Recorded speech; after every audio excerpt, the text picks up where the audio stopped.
নমস্কার বন্ধুরা, আজ আবারও আপনাদের জন্য নতুন একটা গল্প নিয়ে এসেছি। আমারই লেখা পাসওয়ার্ড। বিকেলের রোদটা বারান্দায় এসে ঠিক চেয়ারের পায়ের কাছে থামে। সুশীলবাবু প্রতিদিন ওইখানেই বসেন, একই চেয়ার, একই সময়, একই কাপ চা। বুগলু, ছোট নাতিটা, খুব দুষ্টু হয়েছে।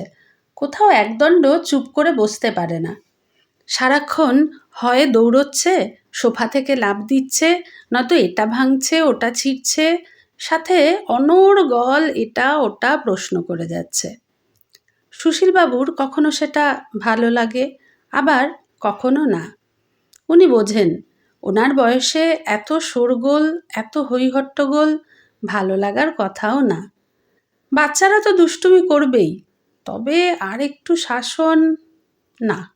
মুখে কিছু বলেন না, তাহলে নিজেদের সাথে তুলনা করা হয়ে যায়। স্ত্রী সরমার কথা মনে পড়ে যায়। খুব শাসনে রাখত ছেলে মেয়েদের। তখন এই সুশীল বাবুই স্ত্রীকে বকতেন, বাচ্চারা শোরগোল না করলে বাড়িটা কি বাড়ি মনে হয়? এত শাসনও ভালো নয়। কিন্তু আজকাল ওনার নিজের এসব ভালো লাগে না। স্ত্রী মারা গেছেন প্রায় 5 বছর হতে চলল। যদি ছেলে বৌমা নাতিটা সাথে না থাকতো, তাহলে যে একাকিত্ব গ্রাস করত, তার থেকে তো ভালো সবার সাথে আছেন, নিজেকে বোঝান নিজেই। খুব জোরে একটা আওয়াজ হলো।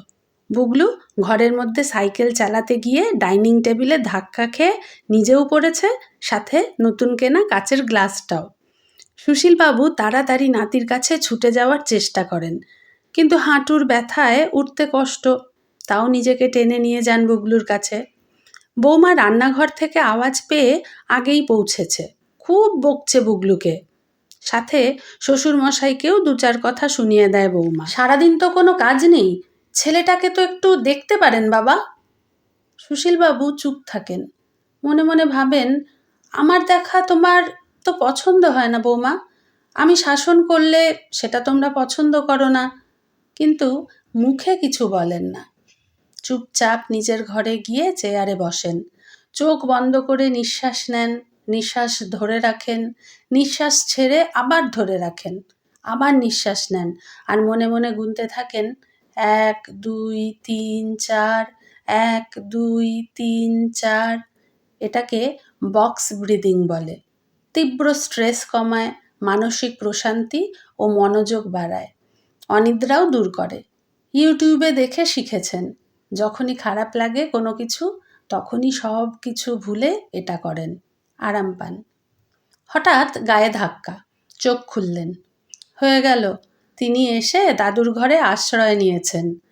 নাতিটাও দুষ্টু, দুষ্টুমি করবে, কথা শুনবে না, কিন্তু বাবা মার কাছে বকা খেলে তখনই একমাত্র তার দাদুর কথা মনে পড়বে। তখন দাদুর ঘর থেকে কিছুতেই যাবে না, দাদুর সাথেই থাকবে, দাদুর কাছেই ঘুমোবে। বুগলুর হাতটা নিজের হাতে নিয়ে ধীরে ধীরে দাদু বলেন, হ্যাঁ রে, তোর বকা খেতে ভালো লাগে? সারাদিন এত দুষ্টুমি করিস, একটু শান্ত হয়ে বসতে পারিস না? দাদুর আঙুল নিয়ে খেলা করতে করতে বুগলুর প্রশ্ন, দাদু তুমি সারাদিন এত শান্ত থাকো কিভাবে? দাদু হালকা হেসে বলেন, শান্ত থাকার একটা পাসওয়ার্ড আছে রে, মোবাইলের মতো। হ্যাঁ, তবে এই পাসওয়ার্ড বয়স্কদের জন্য। নাতি কৌতূহলে পাশে এসে বসল। দাদু বলতে লাগলেন, প্রথম কোড, সব কথায় উত্তর দিতে নেই।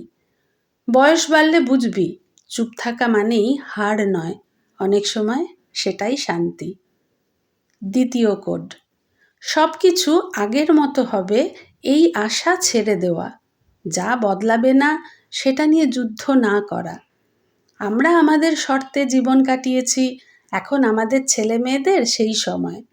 ছেলেমেয়েরা নিজেদের মতো বাঁচে, সিদ্ধান্ত নেয়। বাবা আর থামান না, শুধু বলেন, ভালো থেকো, সাবধানে থেকো। তৃতীয় কোড, নিজেকে বোঝা ভাবা বন্ধ করা। আমি এখনও দরকারি, এটা আমি রোজ নিজেকে মনে করাই। বয়স হয়েছে বলে দরকার ফুরিয়ে যায় না। এই যে তুমি মায়ের কাছে বকুনি খেয়ে আমার কাছে এলে, আমি না থাকলে কোথায় যেতে। দাদু বুগলুকে কাছে টেনে আদর করেন। চতুর্থ কোড, রুটিন। সকালে ব্যায়াম, বিকেলের হাঁটা, সন্ধ্যের চা, রাতের খবর, ভালো ভালো গল্পের বই, আর মাঝে মাঝে পাড়া প্রতিবেশী বন্ধুদের সাথে আড্ডা মারা, মেডিটেশন করা, শরীর ভালো থাকলে একটু আধটু বেড়াতে যাওয়া, আর তোমার সাথে খুনসুটি করা। দাদু কাতুকুতু দেন বুগলুকে। শেষ কোডটা সবচেয়ে কঠিন, ভুলে যেতে শেখা। কে কি বলল, কে কি বলেনি, কে আসেনি, কে খোঁজ নেয়নি, এগুলো মনে রাখলে শান্তি থাকে না, তাই এগুলো ডিলিট করে দেওয়া। নাতি তাকিয়ে দেখে চেয়ারের পাশের টেবিলে একটা পুরনো খাতা রাখা। ওটা কি দাদু? দাদু খাতাটা হাতে নেন। এইটা আমার ডায়েরি। বয়স্ক হলে সবাইকে সব কথা বলা যায় না রে, তাই সারাদিনের কথা, মনের কথা এইখানেই লিখে রাখি। কাগজটা বয়স্ক মানুষদের সবচেয়ে ধৈর্যশীল শ্রোতা। বিচার করে না, তাড়া দেয় না, শুধু মনে করে সারাদিন কি কি ভালো জিনিস দেখলাম, খেলাম, পেলাম, সেসবই লিখে রাখি। এটা বেঙ্গলিতে লেখা, আমি পড়তে পারি না। বুগলু ডায়েরির পাতা উল্টায়। আমি আছি তো, তোমায় শিখিয়ে দেব। তুমিও যখন বুড়ো হবে লিখবে। দাদু খুব হাসেন। লিখলে কি হয়? মনটা হালকা থাকে, রাতে ঘুম ভালো হয়, আর সবচেয়ে বড় কথা, নিজের সঙ্গে নিজের দেখা হয়। বয়স্কদের মেন্টাল হেলথ আসলে ওষুধে নয়, এই রকম ছোট ছোট নিরাপদ জায়গায় বাঁচে, যেখানে বিচার নেই, তাড়া নেই, তুলনা নেই। কথাগুলো বলেই সুশীলবাবু হেসে ফেলেন। তুমিও আমার সেই নিরাপদ জায়গা, বুঝলে বুগলু বাবু? এবার মায়ের কাছে যাও তো, আমি একটু নিচে হেঁটে আসি, আমার বন্ধুরা সবাই ওয়েট করছে যে। ঘরের কোণে রাখা লাঠিটা দৌড়ে নিয়ে এসে দাদুর হাতে দিয়ে নাতির শেষ প্রশ্ন, তাহলে আসল পাসওয়ার্ডটা কি দাদু? তুমি তো পাসওয়ার্ডটাই বললে না, কত নাম্বার?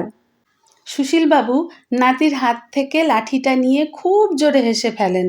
দরজার বাইরে বেরিয়ে দরজাটা বন্ধ করতে করতে বলেন, কম প্রত্যাশা, একটু রুটিন, অনেকটা ধৈর্য, আর দিনের শেষে ডায়েরির পাতায় মনের বোঝা নামিয়ে রাখা।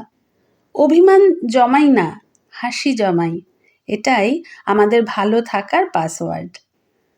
বাইরে সূর্য অস্ত যাচ্ছে, চারিদিকে আবার নীরবতা নামে, কিন্তু সেই নীরবতার ভেতর একজন বয়স্ক মানুষের ভালো থাকার লগইন ঠিকঠাক কাজ করে। সুশীলবাবু জানেন, আজকের যান্ত্রিক জীবনে সবাই হয়তো খেয়াল রাখতে পারবে না, কিন্তু তিনি নিজে নিজেকে অবহেলা করবেন না।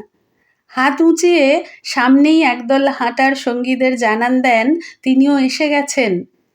এই বৃদ্ধরা ঠিক মতো লগইন করে ফেলেছেন জীবনে, আর তাই বোধহয় বয়স বাড়লেও ভালো থাকার স্ক্রিনটা এখনো লক হয়নি।